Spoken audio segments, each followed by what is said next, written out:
अध्यापन म्हणजे काय तर विद्यार्थ्यांना प्रेरणा देणे, वळण लावणे, शिस्त देणे, ह्या सर्व गोष्टी आपल्याला आता माहिती झाल्यात. तर त्याच्या पुढे जाऊन आपल्याला आता माहिती घ्यायची की अध्यापनामध्ये चिंतनशील अध्यापन म्हणजे काय. तर अध्यापन तर आपण करतोय, पण त्यालाच आपण चिंतनशील अध्यापनाची जोड देणार आहोत. तर चिंतनशील शिक्षण किंवा अध्यापन म्हणजे काय तर शिक्षकांना चिकित्सक किंवा अभ्यासक घडण्यासाठी अध्यापनात विविध तंत्राचा वापर करणे या बाबीचा समावेश चिंतनशील अध्यापनात केला गेलेला आहे.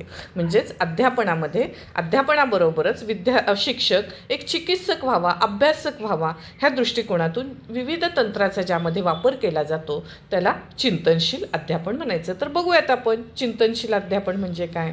तर चिंतनशील अध्यापनाची संकल्पना ही एक आत्मनिरीक्षण किंवा आत्ममूल्यांकनाची प्रक्रिया आहे. ह्याच्यामध्ये शिक्षक अध्यापन करतो आणि परंतु नुसतं अध्यापन करून चालणार नाही, तर त्याला त्याच्या अध्यापनाचं आत्मनिरीक्षण किंवा आत्ममूल्यांकन करायचं आहे. त्याला चिंतनशील अध्यापन म्हणतात.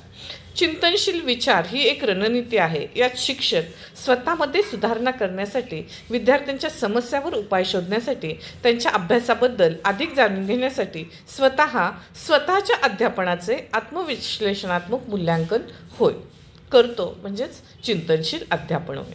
ही एक स्वनिरीक्षण आणि स्वपरीक्षणाची प्रक्रिया असून त्यामधून अध्यापनात शिक्षक सातत्याने परिवर्तन करतो. शिक्षक अनुभवातून शिकत नाही, तर अनुभवावर चिंतनशील अध्यापनामध्ये अनुभवावर विचार करतो. अनुभवातून शिकत नाही, तर अनुभवावर विचार करतो आणि अध्यापन त्यावर आधारित अध्यापनाचे प्रतिबिंब याबाबत विचार होय. म्हणजेच काय करायचं आहे हे चिंतनशील अध्यापन म्हणजे काय तर आपण एखादा घटक शिकवल्यानंतर त्या घटकाविषयीचं चिंतन करायचं की काय आपण हा घटक विद्यार्थ्यांना समजण्यासाठी आपण योग्य पद्धती वापरली का, आणखी कोणती पद्धती वापरणं आवश्यक होतं, किंवा हे अशा प्रकारे शिकवलं असतं, आत्ता आपण शिकवलं त्याच्यापेक्षा दुसऱ्या पद्धतीने शिकवलं असतं तर अधिक परिणामकारक झालं असतं का, कोणता घटक शिकवताना अडचण आली, किंवा कोणत्या घटकाचं स्पष्टीकरण करताना आपल्याला अधिक सोप्या पद्धतीने कसं सांगणं अपेक्षित होतं. ह्या सर्व बाबीचा विचार म्हणजे चिंतन करायचं. इथं शिक्षकांनी अध्यापनानंतर आपल्या अध्यापनावर चिंतन करणे म्हणजे चिंतनशील अध्यापन. केवळ चिंतन करायचं नाही, तर कोणत्या बाबी विचाराधीन आहेत, कोणत्या बाबी सुधारणा आवश्यक आहे, कोणत्या बाबींचा विचार आणखी करणं, अध्यापनात कोणत्या पद्धती वापरणं, ह्या सर्व बाबींचा विचार करणं म्हणजे चिंतनशील अध्यापन होय. म्हणजेच आत्मनिरीक्षण, आत्ममूल्यांकन, स्वतःच्यासाठीचं केलेलं परीक्षण म्हणजे चिंतनशील अध्यापन होय. आता चिंतनशील अध्यापनाच्या पायऱ्या कसं करायचं हे चिंतनशील अध्यापन.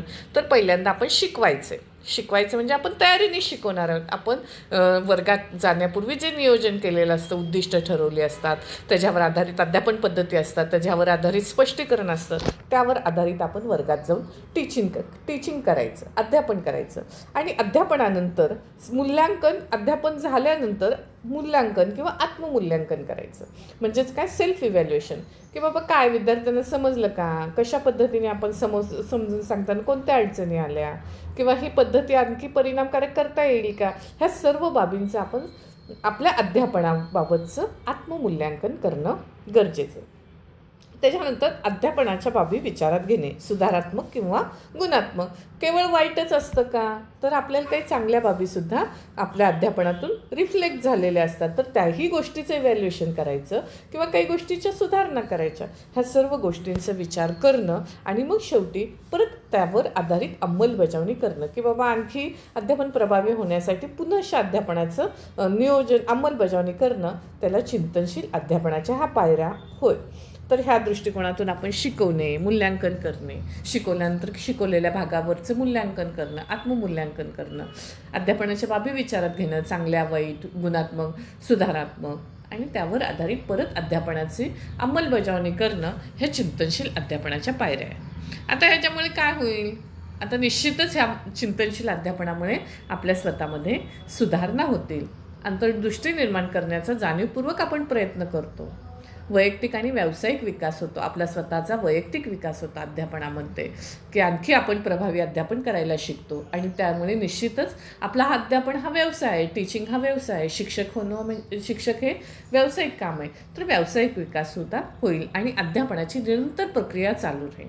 आपण सुधारणा केल्या, परत आपण शिकवणार, परत आपण त्यावर चिंतन करणार, परत आपण त्यामध्ये काही बदल करणार आणि अशा प्रकारे अध्यापनाची ही प्रक्रिया कुठेही थांबणार नाही, तर ही प्रक्रिया सातत्याने निरंतर चालू राहणार आणि व्यक्तिमत्व विकासाला मदत होते. निश्चितच ह्या सर्व बाबींमुळे आपण चिंतन केलं, विचार केला, आपण सुधारणा केल्या, आपण चांगल्या बाबी अवलंबल्या, आपल्या चांगल्या बाबींचा आपण उल्लेख केला, तर ह्या सर्व गोष्टीमुळे आपल्या व्यक्तिमत्वाला एक चांगल्या प्रकारे विकास होण्यास मदत होते आणि जसं व्यावसायिक विकास तसेच व्यावसायिक वाढ वृद्धी होते. आपल्यामध्ये कॉन्फिडन्स वाढतो. आपण सतत मूल्यांकन केल्यामुळे आपल्या चांगल्या बाबी आपण समाजापर्यंत किंवा विद्यार्थ्यांपर्यंत पोहोचवतो आणि निश्चितच विद्यार्थी ह्याचे दखल घेतात. तर ह्या सर्व गोष्टींचा फायदा चिंतनशील अध्यापनामुळे होतो. आता चिंतनशील अध्यापनाची तंत्रे कोणती? ठीक आहे, आपण चिंतन करायचं, पण कसं करायचं, कोणत्या तंत्राच्या आधारे करायचं, अध्यापन कशा प्रकारे आपण केल्यास चिंतनशील अध्यापन होऊ शकतं, तर ह्या सर्व गोष्टींचा आपण इथं तंत्राचा विचार करूया. टिप्पणी आपण आपलं अध्यापन झाल्या आपल्या अध्यापनावर एक टिप्पणी तयार करायची. आपण वर्गातले काही अभिप्राय घेतलेले असतात, विद्यार्थ्यांचं आपण मूल्यांकन केलेलं असतं, आपण शिकवलेल्या बाबी, ह्या सर्व बाबतीमध्ये आपण स्वतःची एक टिप्पणी तयार करायची. झाल्यानंतर लगेच आपण लिहून, आपण डायरी कसं लिहितो तसं आपल्या अध्यापनाची टिप्पणी तयार करायची. दुसरं आहे, अध्यापन चालू असताना आपण व्हिडिओ रेकॉर्डिंग जर केलं तर आपल्याला निश्चितच आपल्या अध्यापनाचा आरसा आपल्यासमोर येईल. आपण काय केलं, कसं केलं, कुठे थांबलो, कुठे चुकलं, कुठं आपल्या चांगल्या बाबी घडल्या, ह्या सर्वांचं व्हिडिओ रेकॉर्डिंगद्वारे आपल्याला चिंतन करता येईल. तिसरं आहे चिंतन. तर आपण स्वतःच्या काही बाबी विचारात घेतल्या. अध्यापन झाल्यानंतर आपण 2 मिनटं शांत बसलो आणि शांत बसल्यानंतर आपण स्वतः चिंतन केलं की काय बाबा आजच्या अध्यापनातून आपल्याला समाधान मिळालं का, आपल्या अध्यापनाद्वारे आपल्याला कोणत्या गोष्टी आपल्या लक्षात आल्या, कोणत्या गोष्टी विद्यार्थ्यांना नाही समजल्या, ह्या सर्व गोष्टीचं आपण चिंतन केलं तर निश्चित प्रकारे आपल्यामध्ये बदल होतील. Sort analysis. तर आपण पहिल्या सेमिस्टरमध्ये सॉर्ट ॲनालिसिस शिकलेलं आहे. सॉर्ट ॲनालिसिस म्हणजे काय, चांगल्या बाबी, आपले आपल्याला कोणत्या अपॉर्च्युनिटीज आहेत, कोणते धोके ह्या सर्व गोष्टीचं आपण आपल्या अध्यापनाच्या बाबतीत एक सॉर्ट ॲनालिसिस करायचं. विद्यार्थी फीडबॅक. आता आपल्या विद्यार्थी हा आपला खरा स्रोत आहे. विद्यार्थ्यांना समजलं की नाही हे ज्यावेळेस आपण विद्यार्थ्यांकडून जाणून घेऊ तर निश्चित प्रकारे आपल्या चिंतनशील अध्यापनामध्ये मदत होईल. सहकारी शिक्षकांना निरीक्षणासाठी आमंत्रित करणं. तर आपल्या विषयाचे आपले सहकारी शिक्षक असतील तर त्यांना आपण आपल्या अध्यापनाच्या वेळेस जर निरीक्षणासाठी आमंत्रित केलं तर निश्चित प्रकारे आपल्याला ते अध्यापनातल्या चांगल्या आणि आपल्या सुधारात्मक बाबी ह्या सांगू शकतील. तर चिंतनशील अध्यापनामध्ये हाही घटक अत्यंत महत्त्वाचा आहे. आणि शेवटचा आणि सर्वात महत्त्वाचा घटक म्हणजे सतत उत्साही राहणे.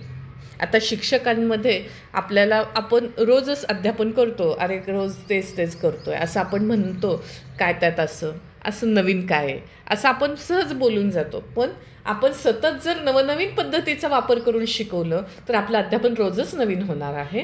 त्यामुळे सतत आपण उत्साही राहून आपल्या अध्यापनामध्ये शैक्षणिक साधनांचा वापर, आपल्या अध्यापनामध्ये नवनवीन पद्धतींचा वापर, विद्यार्थी सहभाग ह्या गोष्टी सातत्याने आपण उत्साहाने केल्या तर निश्चित प्रकारे आपल्या चिंतनशील अध्यापनाचं अध्यापनामधील हे एक तंत्र आपल्याला लक्षात येतं. मी आज हे केलं, उद्या हे करणार आहे, माझ्या आजच्या अध्यापनामधून ह्या गोष्टी राहिल्या तर त्या मी उद्या करणार आहे. हे सातत्याने आपण जर केलं तर निश्चित प्रकारे आपलं अध्यापन हे चिंतनशील होईल. ह्या गोष्टीचा विचार प्रत्येक शिक्षकांनी करणं अपेक्षित आहे. थँक्यू.